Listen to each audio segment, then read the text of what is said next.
Shalom semuanya. Oke, sebelum kita mulai ibadah kita pada hari ini, mari kita persiapkan hati dan pikiran kita. Kita tenangkan, kita tanggalkan segala beban kita pagi hari ini. Kita datang kepada Tuhan. Bapa yang dalam kerajaan surga Tuhan, kami bersyukur untuk segala kebaikan-Mu dalam hidup kami, penyertaan-Mu Tuhan di dalam kehidupan kami sepanjang minggu ini. Kau sungguh baik Bapa. Pagi hari ini kami datang, kami bawa hati kami datang sujud menyembah Engkau Yesus. Kami menyembah Raja di atas segala Raja. Pagi hari kami menyambut Engkau Roh Kudus bertata di tengah-tengah kami. Kami sambut Engkau di tengah-tengah kami. Biarlah urapan-Mu mengalir, menjamah setiap hati kami yang haus dan rindu untuk datang menyembah dan memuji Engkau Bapa. Engkau berkati ibadah kami dari awal pertengahan sampai pada akhirnya. Kami percaya 2-3 orang berkumpul dalam nama-Mu, Engkau hadir di tengah-tengah kami Yesus. Urapan-Mu mengalir tatkala pujian penyembahan dinaikkan di hadapan-Mu Tuhan. Kuasa-Mu nyata di tengah-tengah kami Tuhan. Kami percaya Yesus, kami siap untuk mulai ibadah kami pada pagi hari ini. Hanya di dalam nama-Mu, dalam nama Tuhan Yesus kami syukur dan kami berdoa. Haleluya, amin. Mari kita datang pada Tuhan, kita bawa hati kita. Kita tanggalkan setiap beban pikiran kita. Biarlah pagi hari kita datang, kita bawa ungkapan syukur kita di hadapan Tuhan. Kita masih bisa melewati seminggu ini. Kita masih diberikan kesehatan, kekuatan, bahkan aman dalam perlindungan Tuhan. Kita mau katakan ku bersyukur Bapa, berkasih setia-Mu buat anugerah-Mu di dalam hidup kami yang senantiasa menyertai kami Bapa. Bahkan kami bersyukur Engkau memberikan kami Roh Kudus-Mu untuk membantu kami, untuk dijadikan kami penolong di dalam kami melakukan setiap kegiatan kami Tuhan. Mari kita sama-sama katakan banyak yang Kau perbuat di dalam hidup kami.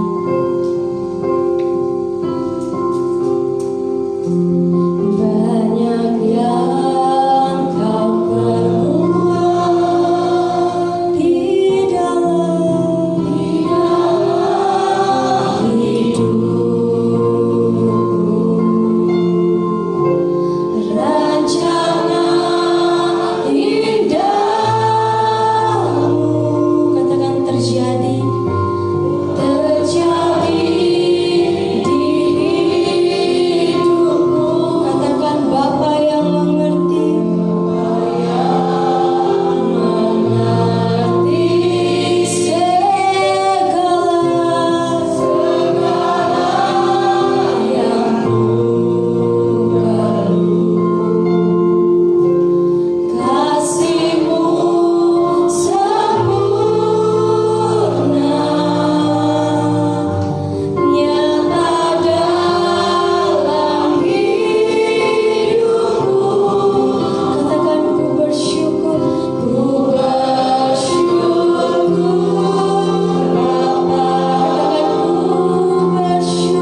dalam kamu mengalami masalah apapun,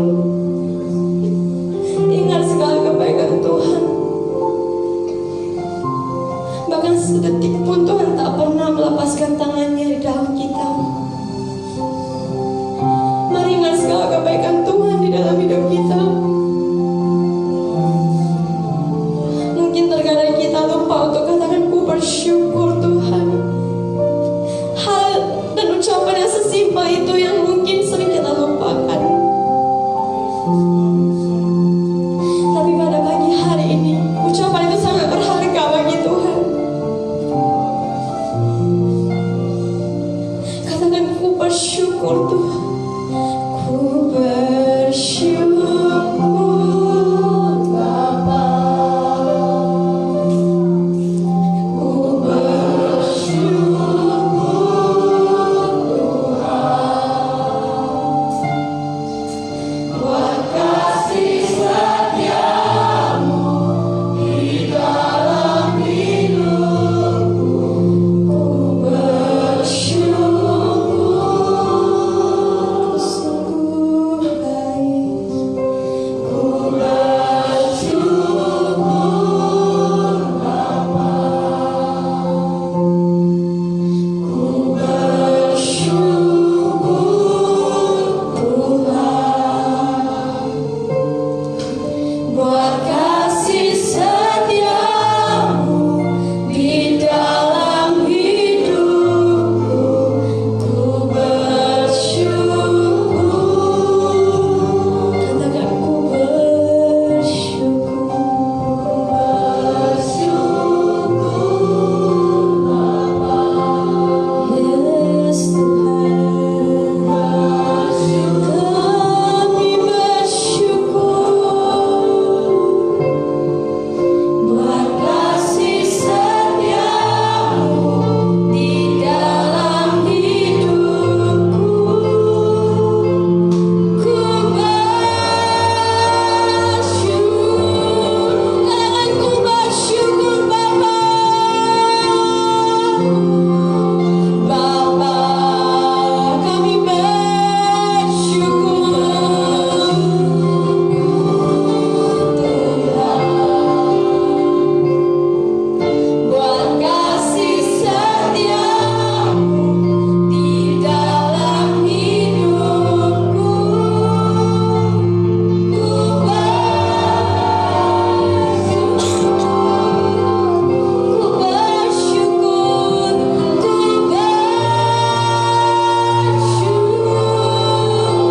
Ku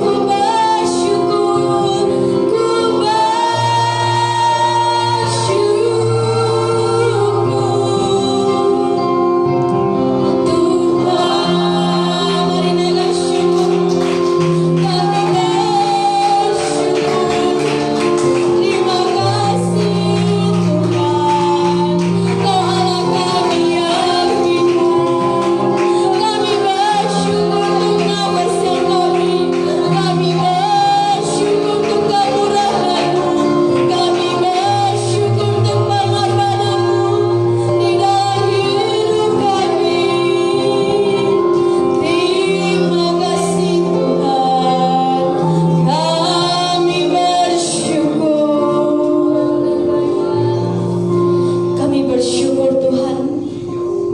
kepada kami Roh Kudus-Mu untuk menolong setiap kami Tuhan di dalam kehidupan kami.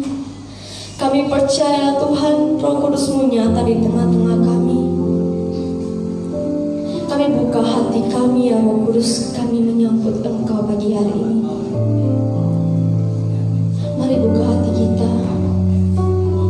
Roh Kudus mau bekerja di dalam hidup setiap kita. Kita katakan Roh Kudus, Kau hadir di sini.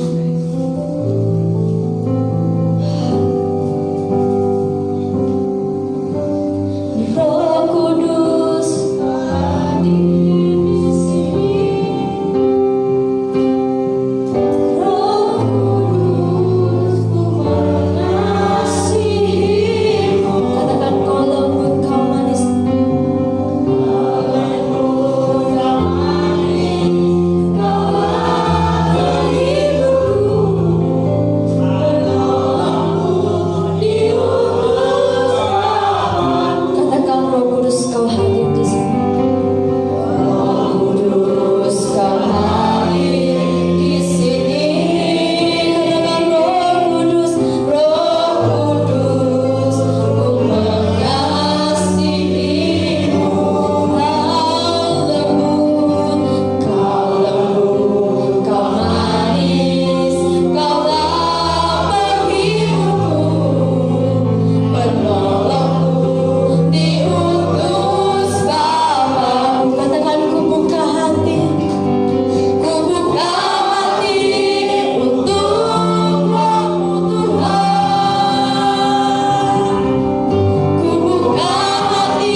memuji-Mu, kami meninggikan nama-Mu Yesus. Kau berkati kami, biarlah sukacita mengalir tengah-tengah kami. Hanya dalam nama Tuhan Yesus yang setia memuji Tuhan, sama-sama katakan amin. Oke, saya mengundang teman-teman, Bapak Ibu segala semuanya untuk boleh bangkit berdiri, yang di rumah juga. Mari kita sama-sama angkat lagu pujian kita, Allah bangkit. Kita percaya Tuhan kita sudah bangkit, amin. Oke, mari yang di rumah bangkit berdiri, kita sama-sama muji Tuhan. Kita angkat lagu pujian kita, Allah bangkit.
Di mana di bawah kaki, katakan ku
kita akan persiapkan hati kita sebelum kita mendengarkan kebenaran firman Tuhan. Mari kita bajak hati kita lebih lagi sebelum kita siap ditaburi dengan benih-benih firman Tuhan. Haleluya Tuhan. Mari kita angkat lagu penyembahan kita. Bekerjalah ya Roh Kudus di tengah-tengah kami. Roh Kudus hadir di sini. Kau pribadi yang manis dan lembut. Kami mau dekat dan tinggal bersamamu ya Roh Kudus. Untuk Kau pimpin langkah kami, hidup kami.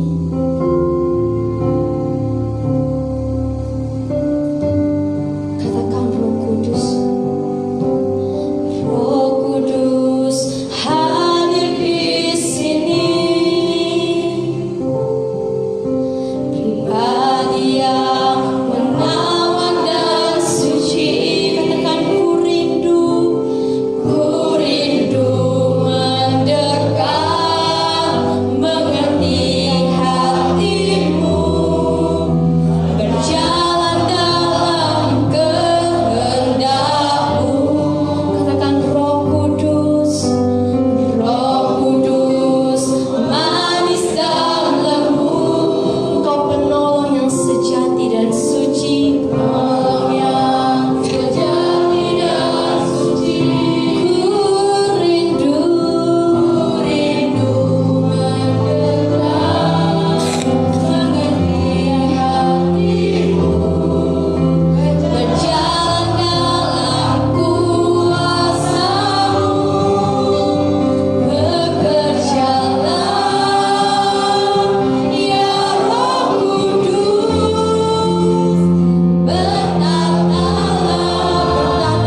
tanpa Engkau kami tidak dapat berbuat apa-apa.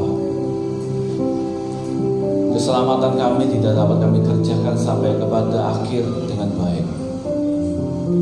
Kami tahu tanpa Engkau kami akan gagal. Oleh sebab itu Tuhan, Roh Kudus, kami minta penuhi kami. Urapi hamba-Mu, supaya setiap perkataan firman yang disampaikan itu boleh membuat kami mengerti, memahami akan kasih Kristus dalam hidup kami. Boleh menyentuh, menjamah hati kami, sehingga kami memiliki kekuatan untuk mau taat dalam pimpinan-Mu, dan kami boleh berubah untuk serupa dengan Engkau Yesus, berjuang untuk mau serupa dengan Engkau. Terima kasih Yesus, terima kasih Roh Kudus, terima kasih Bapa. Kami siap mendengarkan firman-Mu. Urapi hamba-Mu di dalam nama Tuhan Yesus Kristus. Haleluya, amin.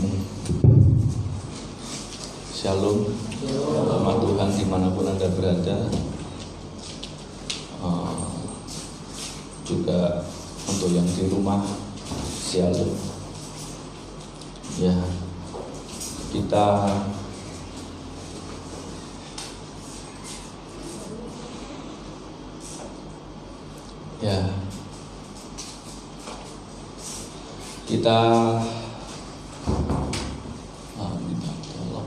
bela dalam menjalankan.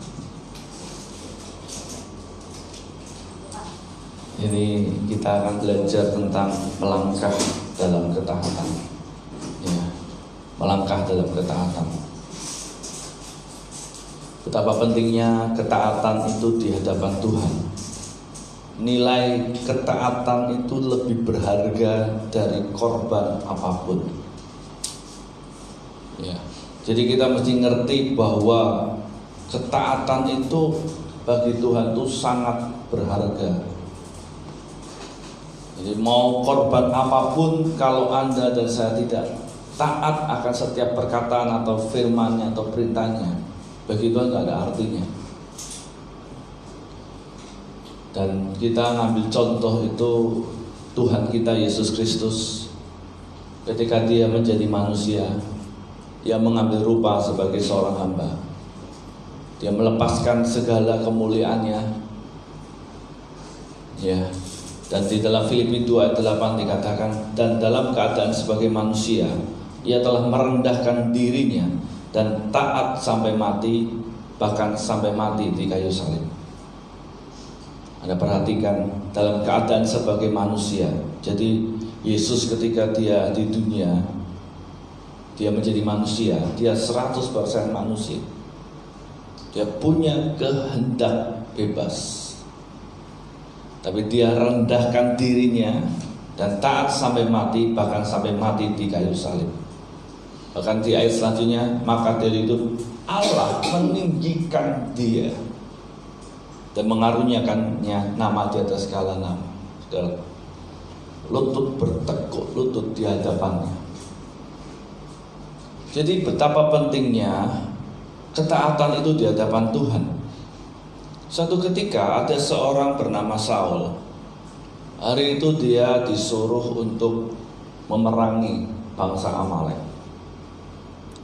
Dan Samuel hari itu sebagai nabi memberikan pesan Tuhan bahwa ini harus diperangi sampai akar-akarnya.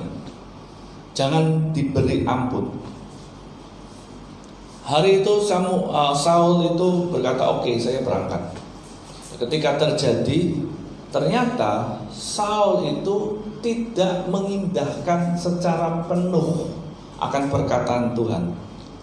Nah, ketika Saul ini ditanya oleh Samuel, kenapa kamu melakukan itu? Ya, aku persembahkan ini yang gemuk-gemuk ini. Padahal Tuhan suruh musnahkan. Mau domba yang bagus, kambing yang bagus, atau musnahkan. Tapi Saul berkata, ini kan aku mempersembahkan korban. Dalam ayat 1 Samuel 15 ayat 22, Samuel jawab begini, Apakah Tuhan itu berkenan kepada korban bakaran dan korban sembelihan sama seperti kepada mendengarkan suara Tuhan? Sesungguhnya mendengarkan lebih baik daripada korban sembelihan, memperhatikan lebih baik daripada lemak domba-domba jantan. Jadi Tuhan itu menilai ketaatan itu sangat-sangat berharga. Bahkan korban apapun tidak bisa digantikan dengan ketaatan. Makanya di dalam Tuhan itu taat itu penting. Ya, bahkan di dalam ayat 23, sebab pendurhakaan sama seperti dosa bertenung, dan kedegilan adalah sama seperti menyembah berhala dan terafim. Karena engkau telah menolak firman Tuhan, maka ia telah menolak engkau sebagai raja. Dikatakan pendurhakaan itu sama seperti dosa bertenung, kedegilan itu sama seperti menyembah berhala dan terafim. Kalau Anda perhatikan dalam perjanjian lama, dalam kitab-kitab Imamat, Bilangan, itu jelas dikatakan kalau ada orang melakukan penyembahan berhala atau bertenung, hukumannya mati. Jadi Tuhan menyamakan pemberontakan itu dengan dosa yang mengakibatkan kematian. Betapa mengerikannya. Dan hari itu juga Saul ditolak sebagai raja. Bangsa Israel ketika dia juga memberontak terhadap perkataan Tuhan, Tuhan katakan ini, kamu tidak dapat masuk. Dalam kitab Ibrani, kenapa tidak dapat masuk? Karena ketidakpercayaannya, karena hatinya keras, menganggap paling benar, menganggap dirinya itu yang wah, sehingga dia nggak mau nurut dengan apa yang Tuhan katakan, berontak dengan setiap perkataan firman-Nya. Istimewa bangsa Israel tidak bisa tunduk kepada Musa. Kenapa? Berontak. Ya, betapa pentingnya kita sebagai anak-anak Tuhan itu belajar tunduk. Kenapa? Karena Tuhan itu sangat menghargai atau nilainya itu berharga. Ya. Jadi coba kita belajar untuk taat dalam hal-hal yang kecil. Seperti Anda suruh baca firman, dalam Anda berdoa, dalam ibadahmu, dalam hal engkau memberi, itu coba Anda harus taat. Yang mudah-mudah itu. Kadang-kadang kita ini susah untuk taat. Kenapa? Pakai logika kita. Itu katakan Tuhan nggak suka itu. Saul itu pakai logikanya, dia pikir Saul ini dipilih Tuhan loh jadi raja loh. Dengan suatu hal yang luar biasa, sampai dinubuatkan, wow, Saul itu sampai wow gitu. Tapi lihat, dia pikir.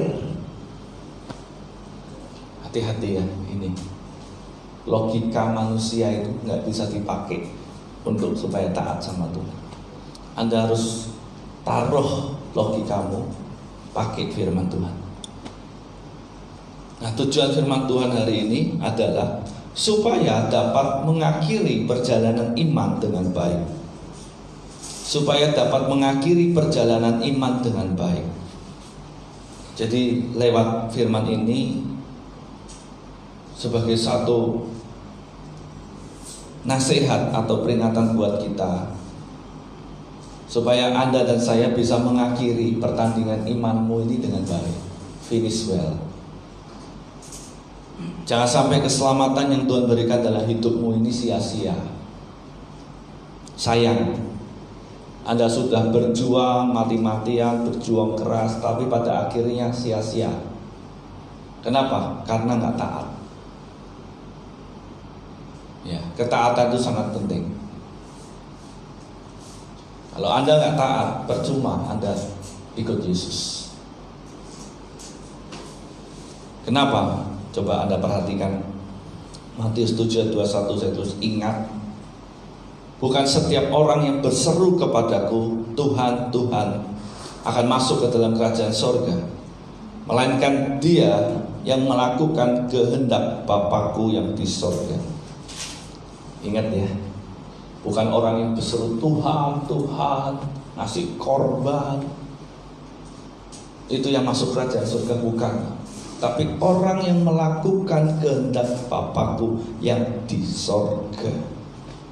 Jelas Tuhan ngomong. Ini yang ngomong Yesus, bukan saya. Yesus yang ngomong. Matius 7:21 ini kisahnya Yesus. Jadi Yesus sendiri yang ngomong bahwa dia yang melakukan kehendak Bapakku yang di sorga, itu yang masuk dalam kerajaan sorga.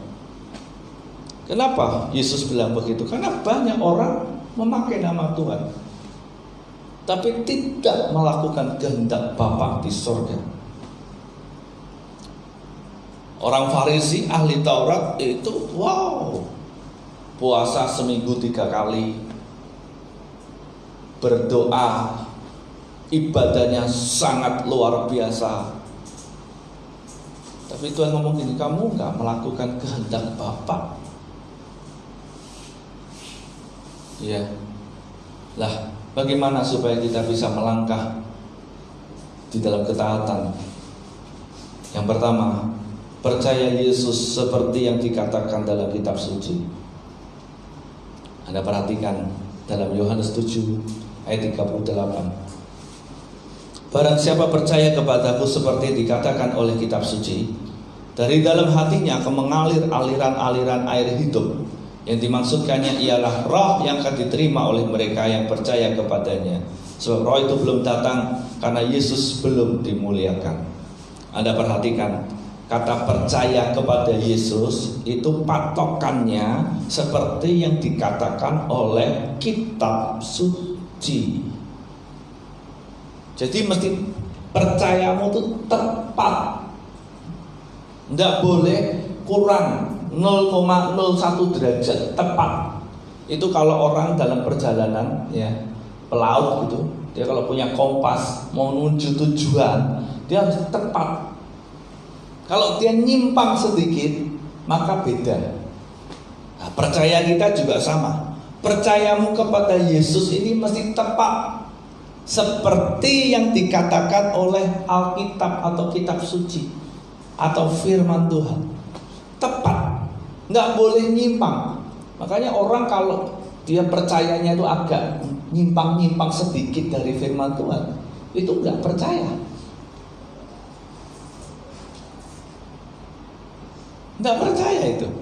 Contoh ya, orang ya disakiti, dia harus ngampuni. Tapi ketika kata mengampuni di sini itu kan Tuhan katakan seperti orang yang berhutang, ya hutangnya dilunaskan, diputihkan itu istilahnya. Tapi kalau Anda ngampuni, aku udah ngampuni, tapi kamu nggak nggak menghapuskan hutangnya, artinya kamu terus mengintimidasi orang yang nyakiti kamu, itu belum tepat. Nyimpang, masih nyimpang. Tuhan katakan tepat. Nah banyak orang itu nggak tepat, nyimpang. Nah dalam firman Tuhan kalau kata dosa harmatia, itu kata harmatia itu ketidaktepatan. Jadi kalau Anda nggak tepat sesuai dengan standarnya Tuhan, itu dosa. Nah banyak orang seringkali nggak apa-apa lah kan, sedikit-sedikit.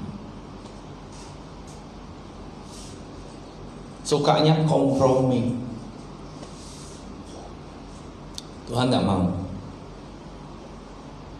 Ya, jadi Tuhan mau Anda percaya kepada Yesus seperti yang dikatakan oleh kitab suci. Ya. Lah, Anda mesti tahu begini. Kitab suci mengatakan ini, keselamatan itu diterima sangat berkaitan erat dengan iman percayamu terhadap firman Tuhan. Jadi kamu percaya Yesus itu siapa? Ini yang Anda harus tahu dulu. Seringkali banyak orang, aku percaya Yesus. Ada orang diinjilin, ya aku percaya Yesus. Tapi Yesus yang siapa gitu loh? Yesus yang mana? Ini menjadi penentu Anda untuk taat. Saya katakan, yang pertama, Yesus yang adalah Allah menjadi manusia. Jadi Yesus itu Allah jadi manusia. Untuk apa? Berkata kitab suci, untuk mati menebus dosa manusia yang bangkit dan naik ke surga. Jadi yang pertama Anda masih tahu gini, percayamu kepada Yesus seperti yang dikatakan kitab suci. Ini Yesus yang ini Allah jadi manusia, menderita oleh karena dosa-dosa kita, sehingga dia mau mati bagi dosa-dosa kita. Dia mati ketika Anda masih berdosa loh. Itu kasih. Dan dia tidak mati, tetapi ternyata di hari ketiga dibangkitkan oleh kerja kuasa Allah, dan dia naik ke surga, kembali menjadi Tuhan dan Raja dan Allah.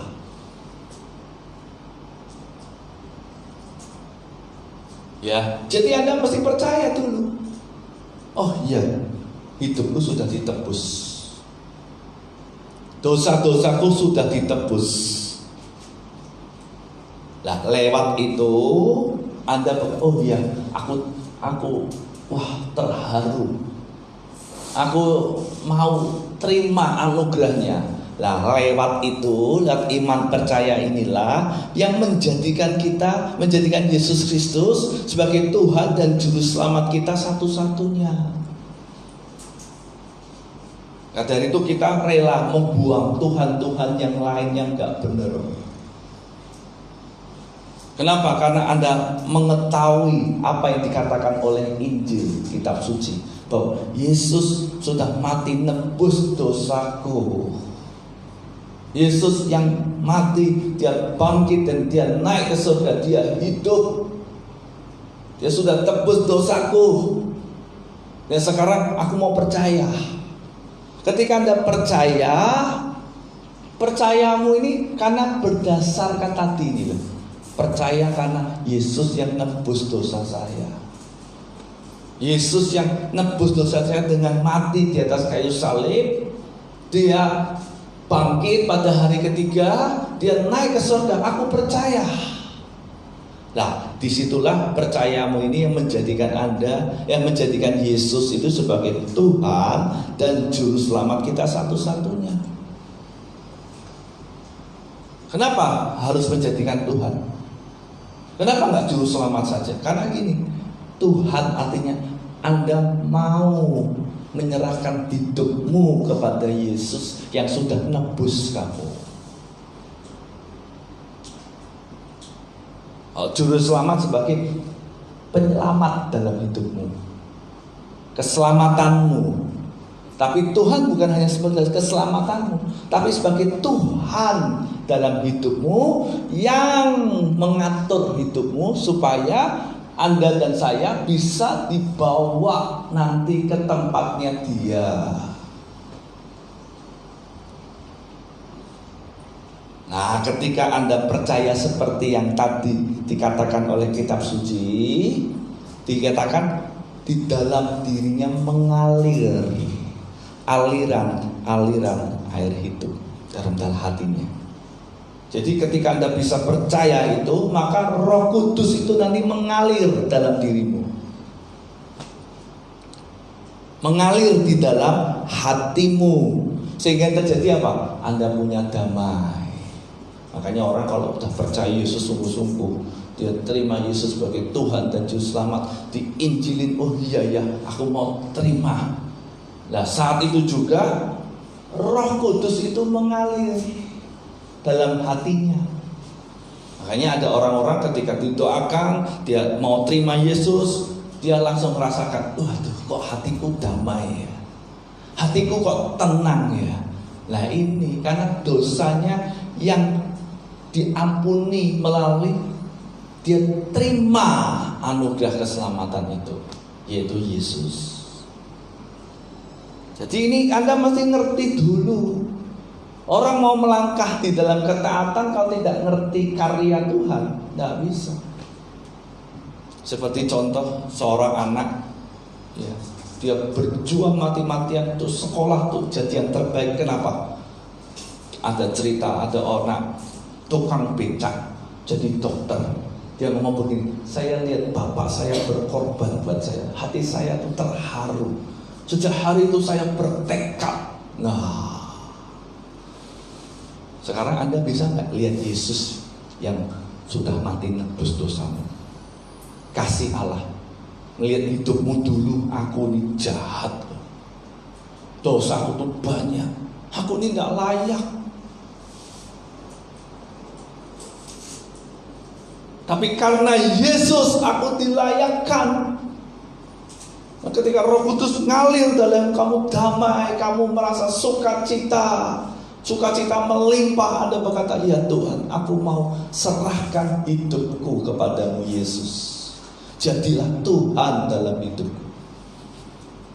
Seringkali kita sebagai anak-anak Tuhan gak begitu. Sudah damai, sudah diberi anugerah, lupa. Jadi Roh Kudus sudah ngalir, terus Roh Kudusnya gak bisa bekerja. Ada orang Kristen yang hanya sampai pada titik, oh aku udah terima Roh Kudus, bisa berbahasa roh, selesai. Hari ini saya mau katakan, Roh Kudus itu mengalir dalam hidupmu. Kenapa? Karena Yesus. Anda terima Yesus, Anda terima pengorbanannya, anugerahnya.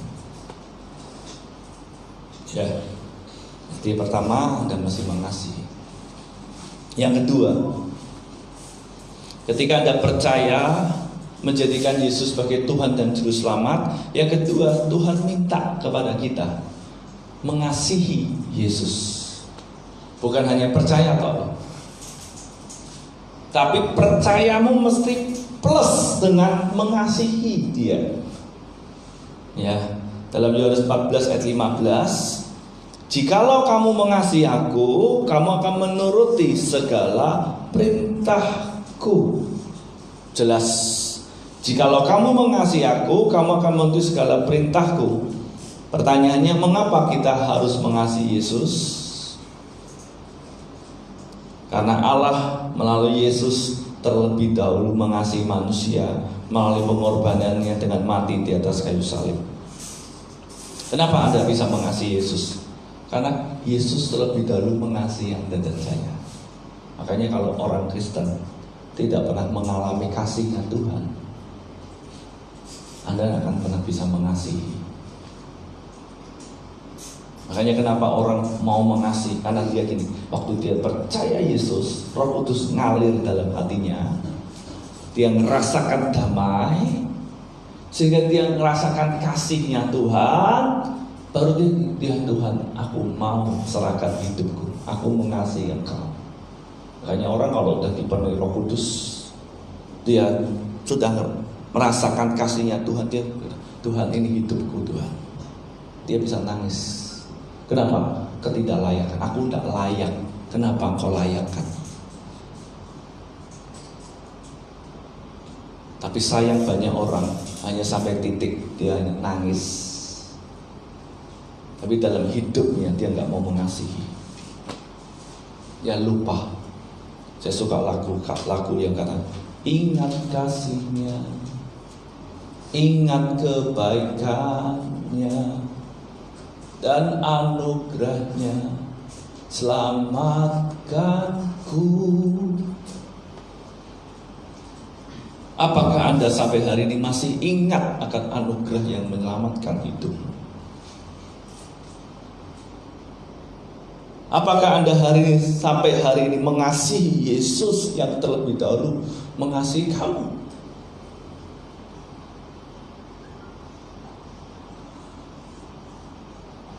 Satu Yohanes 4 ayat 19 katakan, kita mengasihi karena Allah lebih dahulu mengasihi kita. Apakah Anda masih ingat tentang kasih Tuhan? Seringkali orang kalau ditanya, loh kenapa Bapak Ibu kok hari ini tidak lagi mau ikut Tuhan? Wah dulu. Waduh saya dulu. Sukanya dulu. Ingat-ingat yang dulu. Waktu dulu, wah saya dilawat Tuhan. Sekarang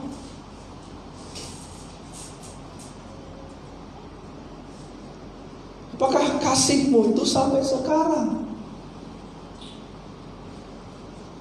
Tuhan gak butuh dulu.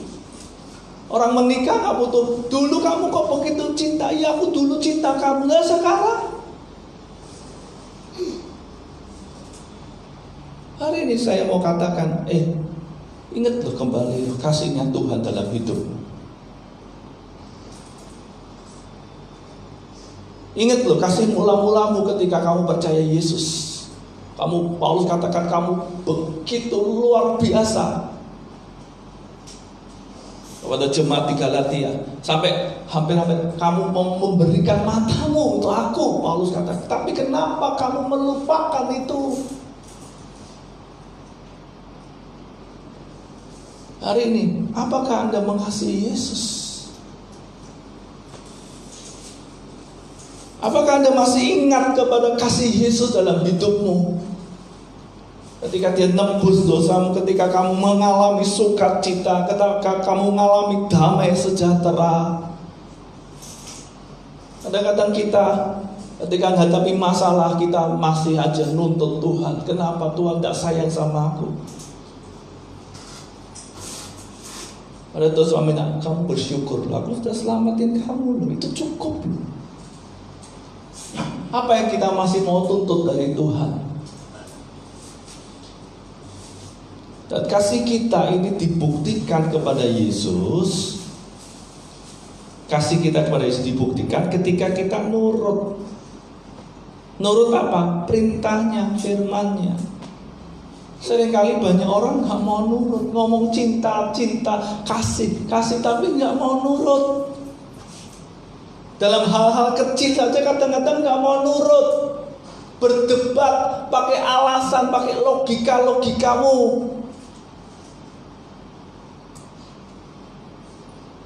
Hari ini Anda masih berkata aku mau nurut, walaupun itu bertentangan dengan kehendak dagingku loh.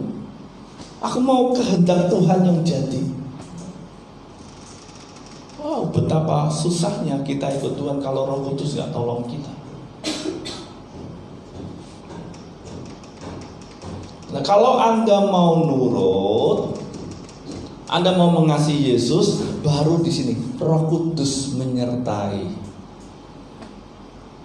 Jadi saya mau katakan begini, ketika kamu percaya Yesus, Anda betul terima Roh Kudus. Kamu penuh dengan damai, sukacita. Tapi ingat, tidak selalu Roh Kudus yang kamu terima nyertai kamu.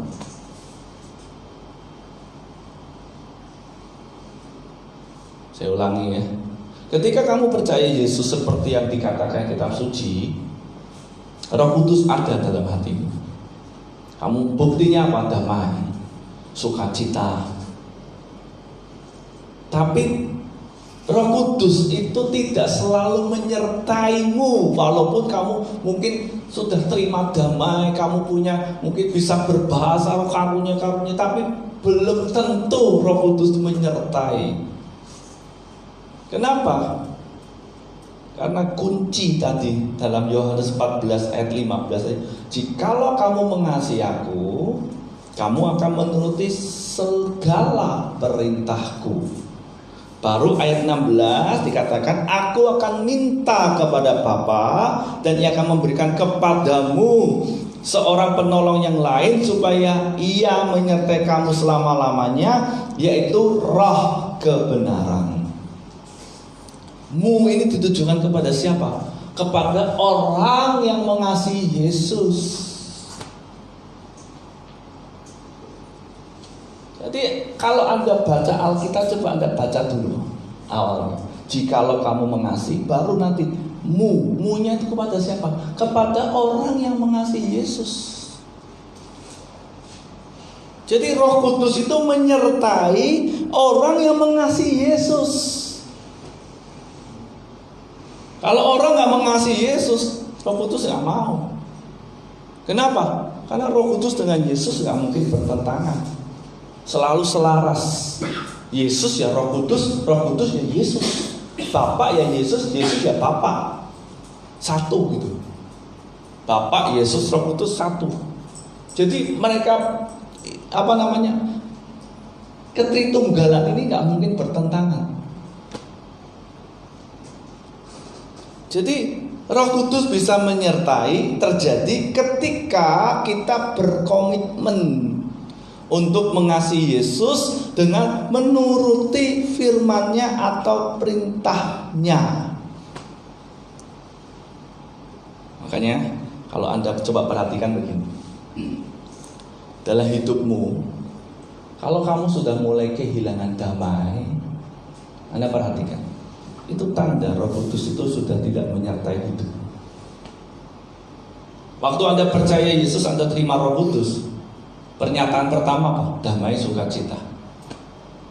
Tapi kalau dalam kondisi Anda mulai kosong, hatimu tidak ada damai, itu artinya Roh Kudus sedang menjauh dari hidup. Kenapa bisa begitu? Dipastikan Anda sedang berontak dengan Yesus. Anda sudah gak mengasihi Yesus. Jelas. Jadi kalau Anda sudah masih merasakan begitu, ini belum meninggalkan. Anda harus peka di situ. Wah, itu kok begini ya? Wah, aku mesti bertobat.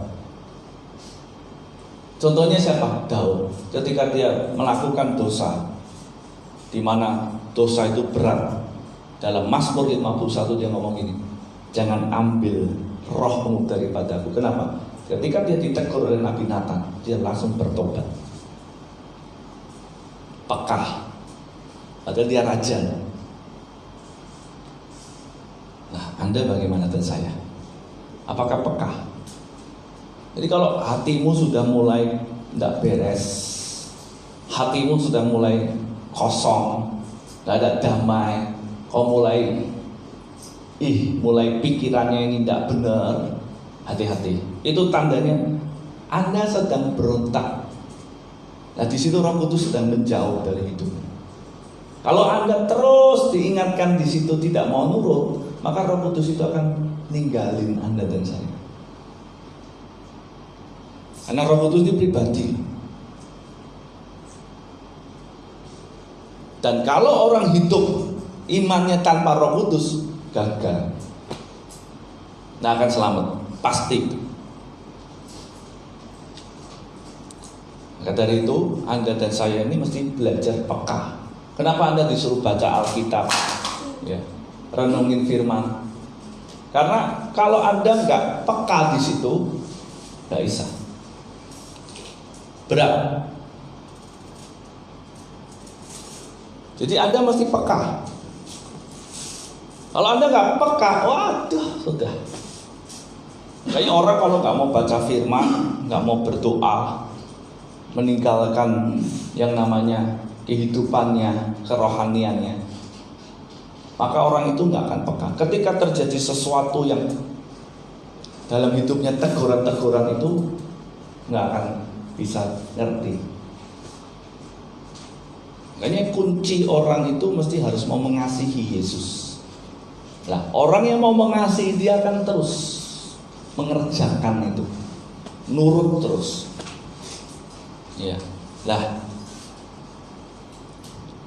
kita tidak menerima Roh Kudus, yakni kita nolak atau tidak menerima Roh Kudus jikalau kita tidak mengasihi Yesus dengan menuruti perintahnya atau firman-Nya. Jadi jangan Anda pikir bahwa kalau aku sudah terima Roh Kudus itu selalu tinggal. Tidak. Ketika Anda mulai tidak mengasihi Yesus, maka di situ tanpa sadar Anda nolak Roh Kudus dalam hidup. Makanya dikatakan begini, ayat selanjutnya dari ayat yang ke-17.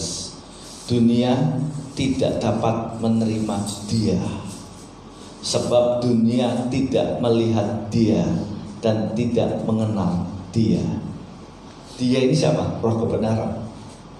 Dunia tidak dapat menerima roh kebenaran. Kenapa? Karena Dunia dengan Yesus itu bertentangan. Dunia tidak bisa terima. Makanya kalau Anda dan saya mulai tidak mengasihi Yesus, berarti kan mengasihi dunia. Akhirnya terjadi apa? Tanpa sadar Anda dan saya mulai nolak Yesus, nolak roh kebenaran. Kenapa? Karena nggak bisa lihat lagi. Makanya banyak orang kadang-kadang, Tuhan mana Tuhan? Dulu kamu mana Tuhan? Kecewa. Karena hatinya sudah nggak mengasihi. Hatinya sudah nggak mengenal.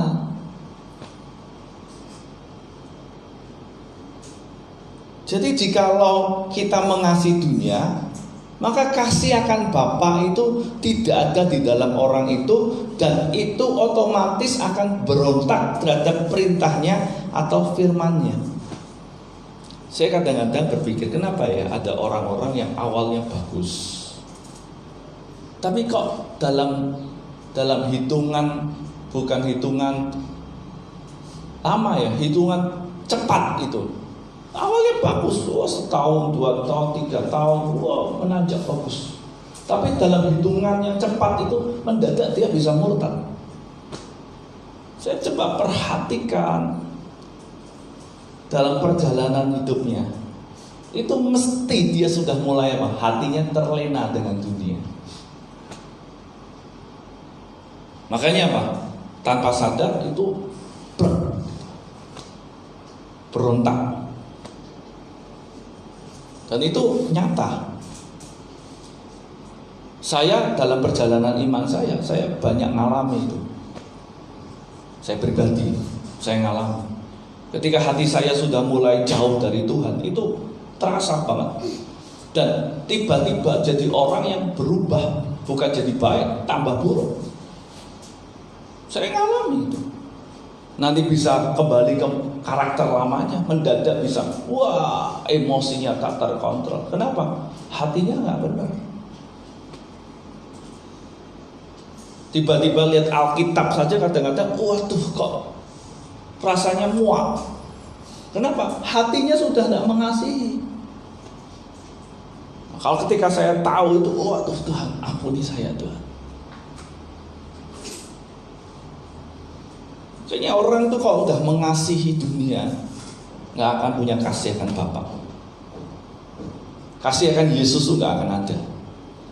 Kok bisa, Pak? Anda perhatikan 1 Yohanes 2:15.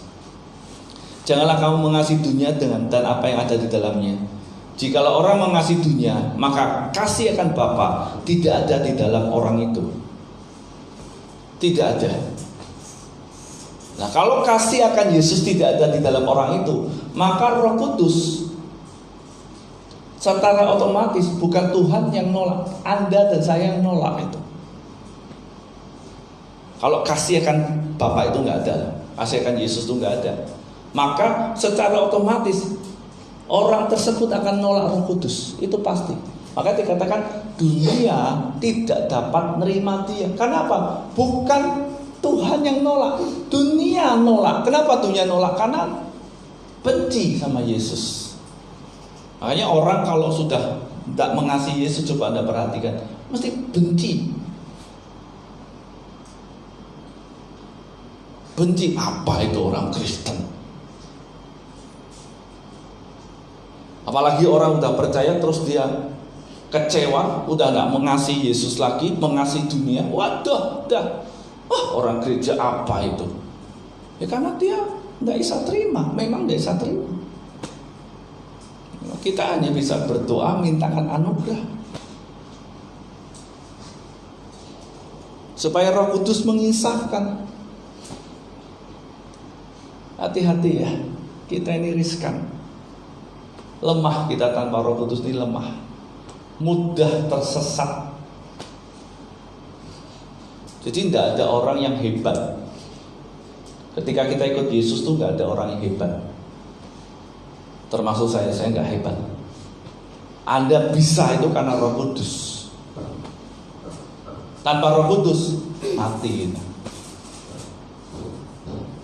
Ya, Dalam bahasa Indonesia masa kini dikatakan begini, janganlah mencintai dunia ini atau apa saja yang ada di dalam dunia ini. Apa saja. Berarti pernak-perniknya. Ya. Kalau kalian mencintai dunia, kalian tidak mencintai Bapa.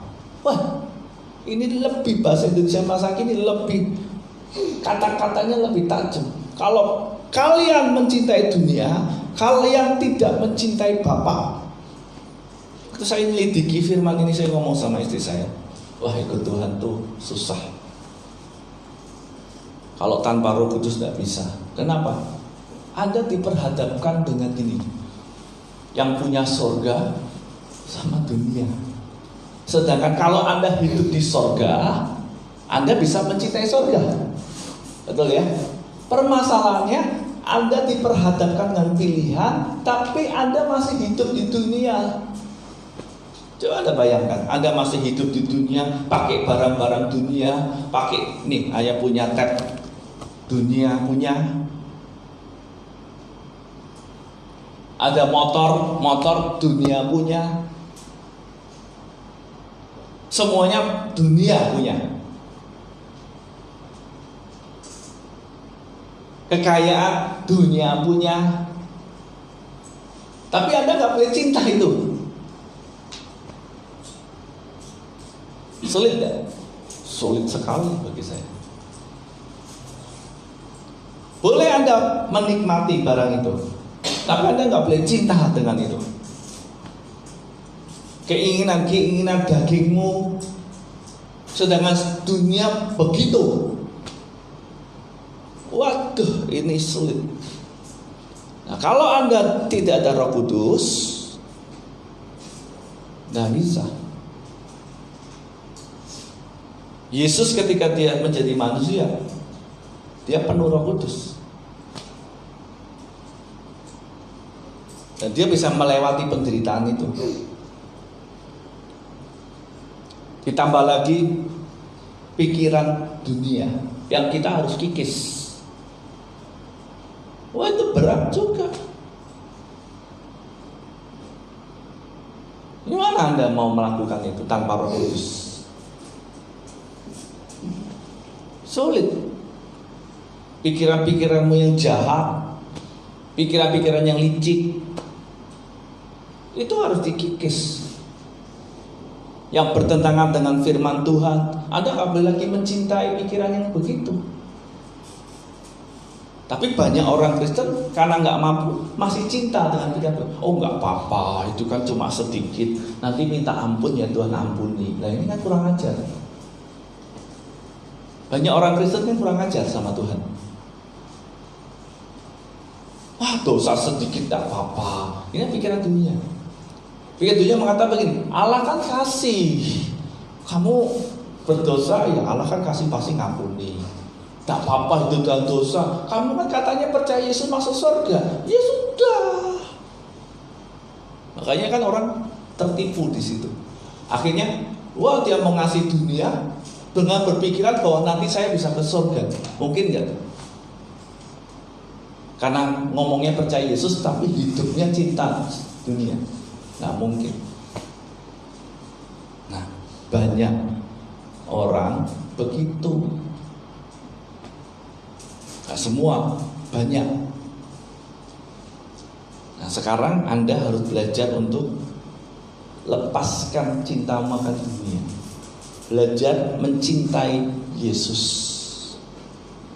Dengan cara apa? Nurut. Lah kalau Anda mau nurut, baru roh kebenaran itu nolong. Tapi kalau Anda nggak mau nurut, roh kebenaran nggak bisa nolong apa-apa.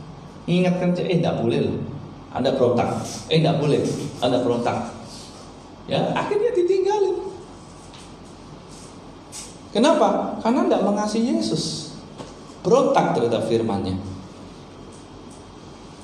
Lah, di dalam ayat selanjutnya setelah dunia, Yesus ngomong begini, tetapi kamu mengenal Dia sebab Ia menyertai kamu dan akan diam di dalam kamu. Tetapi kamu, kata kamu itu orang yang mengasihi Yesus. Kata kamu itu bukan ditujukan kepada orang Kristen, kepada orang yang mengasihi Yesus. Merujuk ke ayat 15. Jikalau kamu mengasihi aku, kamu nurut dengan perintahku. Nah, banyak orang kan, wah aku penuh Roh Kudus. Roh Kudus menyertai hidupku. Dari mana Anda tahu Roh Kudus menyertai hidupmu? Ketika Anda nurut. Makanya dikatakan kamu mengenal Dia.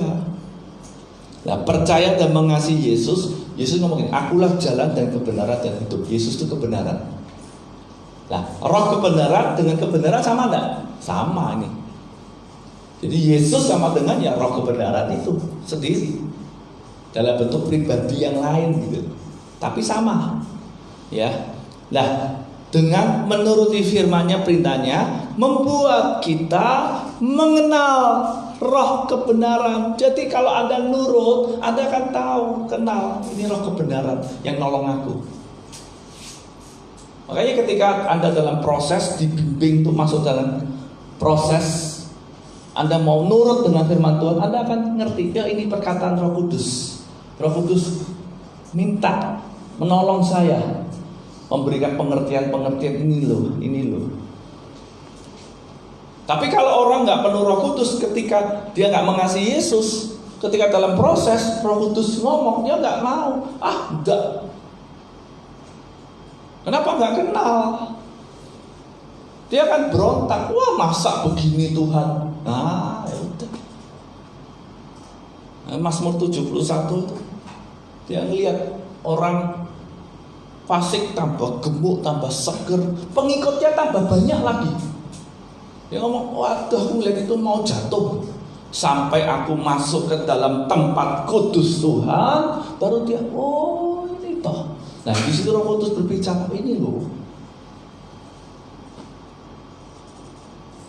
Kayaknya orang kalau nggak mengasihi Yesus, dengan nurut, nggak mungkin kenal roh kebenaran. Dia nggak akan bisa peka dengan suara Roh Kudus. Nah dia nggak kenal. Nah, karena ketika kita mengasihi Yesus, kebenaran, maka secara otomatis roh kebenaran itu tinggal. Dikatakan kamu mengenal Dia sebab Dia tinggal di dalam kamu dan akan diam di dalam kamu. Jadi tanpa sadar ketika Anda itu mau nurut akan Yesus, perintahnya Yesus, mengasihi kebenaran, tanpa sadar otomatis Roh Kudus itu diam, tinggal di dalam kamu, sehingga kamu kenal. Karena kamu kita ini sering dengar gitu, baca firman, nurut perintahnya, dia sering bergaul dengan kebenaran. Coba orang kalau bergaul sama kebenaran, bergaul sama saya dengan istri saya kenal karena dia tinggal sama saya.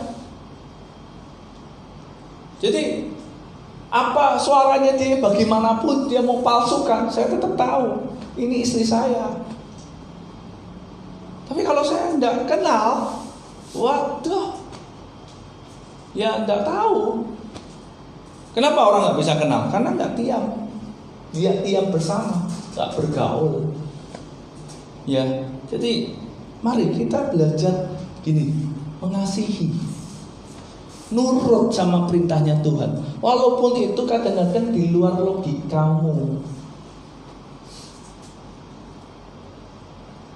Saya sampai hari ini walaupun saya hamba Tuhan, saya belajar di situ. Kenapa saya ini logikanya kuat sekali? Apapun saya logis dan tidak logis. Tapi saya belajar untuk buang ini.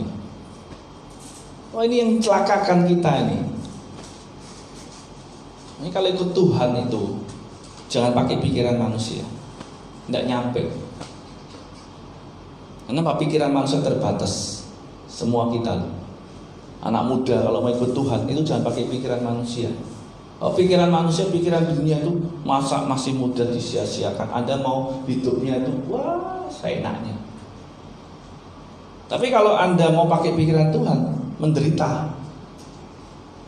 Makanya kalau Anda mau pakai pikiran Tuhan, jangan pakai pikiran manusia. Nggak nyampe. Anda yang sudah mungkin umum, jemaat umum ya, juga sama. Anda kalau mau ikut Tuhan pakai pikirannya manusia, nggak nyampe. Anda akan mempertanyakan itu terus. Nggak bisa, nggak nyampe. Susah.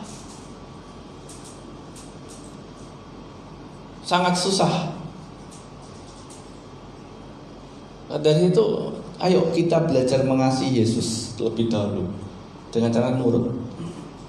Pertama, percaya dulu bahwa Yesus itu yang menyelamatkan hidupku, penebus, yang mati bagi dosaku, dan Dia bangkit dan hidup. Dia menjadi Allah, Tuhan, dan Juru Selamat dalam hidupku. Sehingga Anda, karena Dia sudah mengasihi saya terima anugerah yang begitu luar biasa, membuat saya tuh, wow, Tuhan, hidup saya berubah. Nah, di situ Anda mulai mengasihi. Nah, belajarlah mengasihi, kerjakan. Cintanya Tuhan itu dikerjakan. Jangan cinta bertepuk sebelah tangan. Ya, saya rindu setiap kita, ayo, mari kita belajar.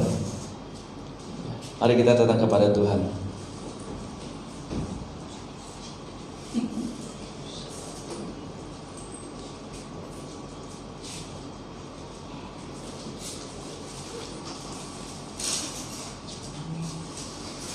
Mari kita belajar, mari kita menyembah Tuhan.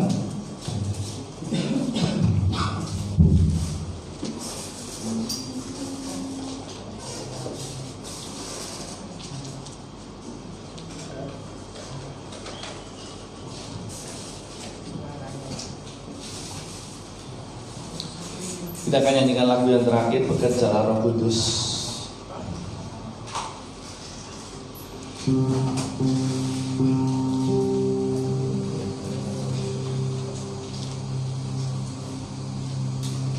Ya, bekerjalah Roh Kudus. Coba kita perhatikan.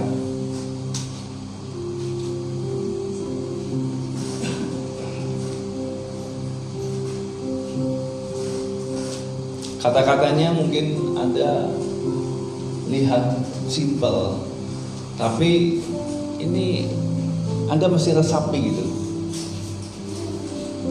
Kata bekerjalah Roh Kudus itu kan berarti Anda mengizinkan Roh Kudus bekerja. Anda mesti resapi gitu. Dikatakan Roh Kudus hadir di sini, pribadi yang menawan dan suci, menawan dan suci. Artinya Dia ini menawan. Menawan itu apa? Lembut, menarik, suci. Jadi Dia nggak mau ada ketidaksucian, nggak mau. Anda masih mau berkata, Tuhan, putuskan aku mau suci. Ya, Roh Kudus manis dan lembut, penolong yang sejati dan suci, penolong yang sejati dan suci lagi. Lagu ini menyadarkan bahwa betapa pentingnya kekudusan itu di hadapan Tuhan. Refnya berkata, bekerjalah ya Roh Kudus, bertahtalah lebih lagi, bertahta, berkuasa lebih lagi. Anda mengizinkan Roh Kudus menguasai hidupmu. Nah, kalau Roh Kudus menguasai hidupmu, ya kamu masih mau kudus. Ya, dikatakan, kaulah yang kuperlu.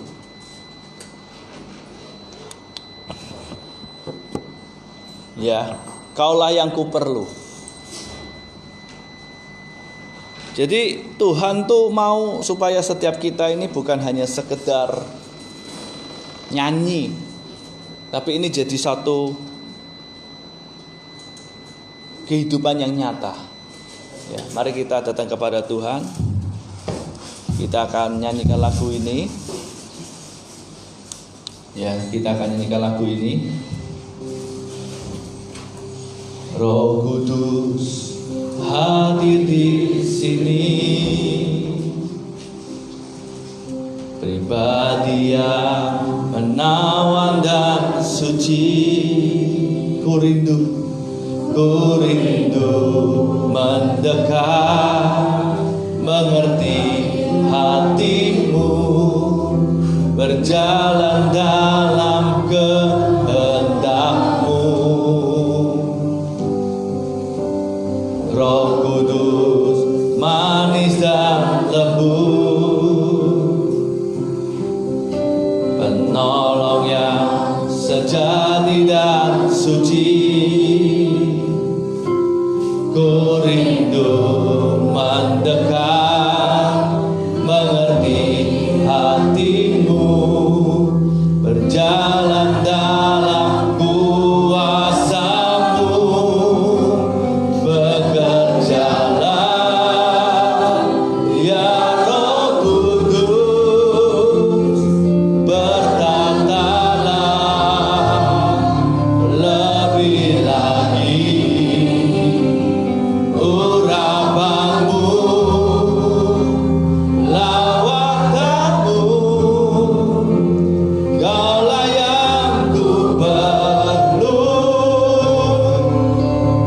Kau terutama di hidupku. Bekerjalah ya Roh Kudus, bertatalah lebih lagi urapan-Mu, lawatan-Mu. Kaulah yang ku perlu.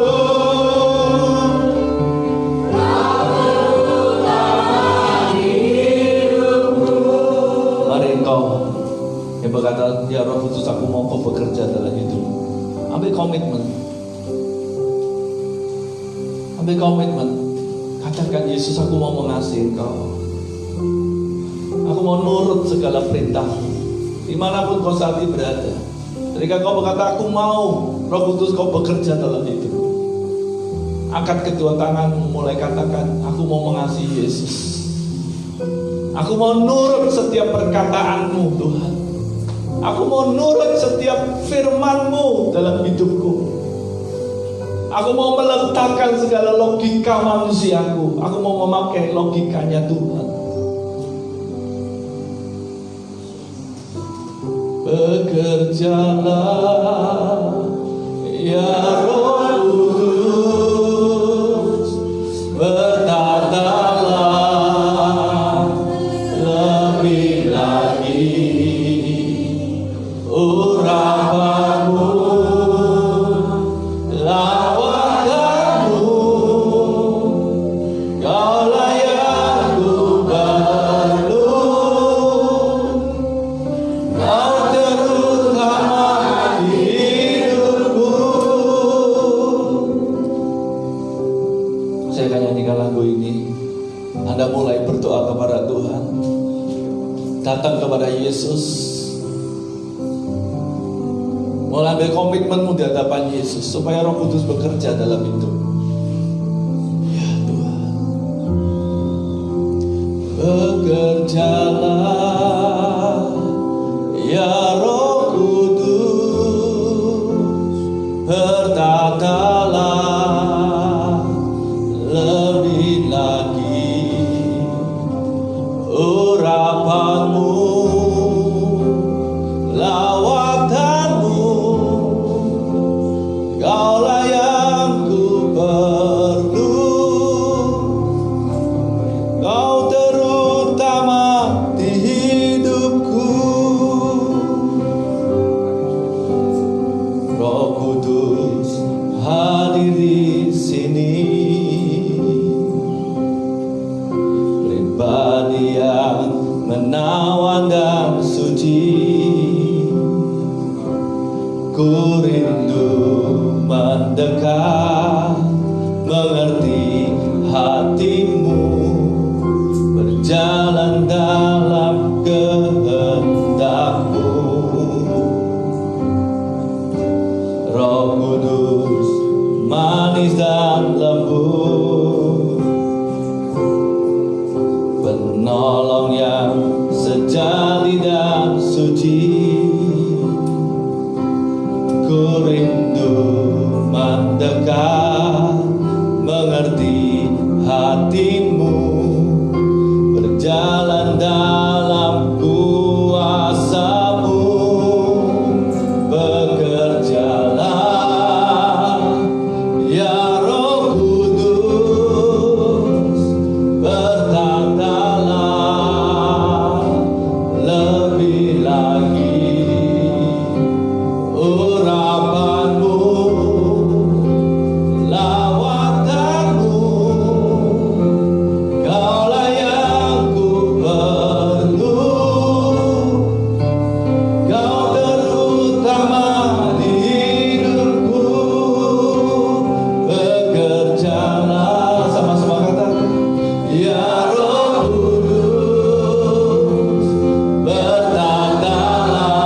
saat ini dimanapun kau berada, umat Tuhan. Taruh tangan kirimu di dada, angkat tangan kanan. Jadi biar Roh Kudus bekerja di dalam hidupmu dimanapun engkau berada. Izinkan Dia berkarya dalam hidupmu. Kau yang sakit, ya saat ini kuasa Roh Kudus menyembuhkan hidupmu ketika kau berkata, aku mau mengasihi Yesus. Ada pemulihan, ada penghiburan.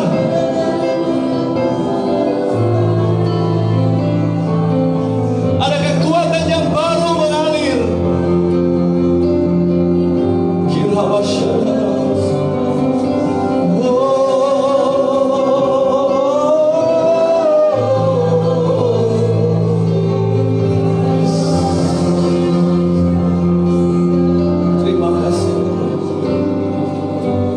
Bersyukur untuk anugerah-Mu Tuhan. Kami tidak dapat membalas kebaikan yang begitu besar.